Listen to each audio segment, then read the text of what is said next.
Welcome to the Trump Breaking News Network, your daily source for up-to-the-minute Trump news. Join us today and every day. Here's today's news. This is TBNN. The Coming Republican Fight on Spending. By W. James Antle III. President Trump fired the opening salvo for war over government spending with his first federal budget blueprint last month. But this skinny budget was limited to the new president's outlook on discretionary spending levels set by lawmakers each year, leaving special interests to compete for slices of a shrinking pie. So the real action lies ahead on Capitol Hill.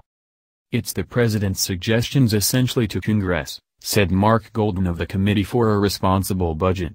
He added it doesn't give them a lot of details to start their own budget resolution. Some of President Obama's budgets won 0 votes in Congress. His 2016 spending plan was rejected 98-1 in the Senate, and his 2015 blueprint went down 413-2 in the House. It's ultimately the appropriations process that matters.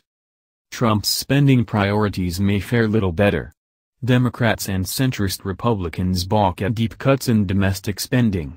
National security hawks believe Trump is skimping on defense, while some budget hawks believe he's excessively generous to the Pentagon, blowing through the Budget Control Act caps that were arguably the biggest fiscal concession Republicans extracted from Obama.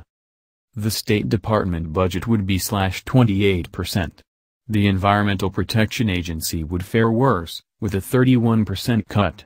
The Department of Health and Human Services budget would tumble 18%. Funding for the Corporation for Public Broadcasting, National Endowment for the Humanities and National Endowment for the Arts would be 0, not a nickel. My vision includes the elimination of the defense sequester, which has imposed steep cuts on our military, Trump said aboard the aircraft carrier Gerald R. Ford in March.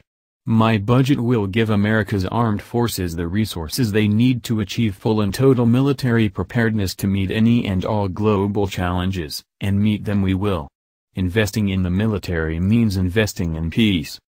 My vision includes the elimination of the defense sequester, which has imposed steep cuts on our military, President Trump said aboard the aircraft carrier Gerald R. Ford in March.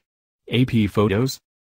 James Miller, former director of the Office of Management and Budget under President Ronald Reagan, says, however, that the president is in a box. Miller points out that if you leave major entitlement programs untouched, essentially Social Security, Medicare, and Medicaid, while increasing the military budget, non-defense discretionary spending is going to get squeezed. That's the news. Join us here every day. Be sure to subscribe and click the bell. See you next time. This is TBNN.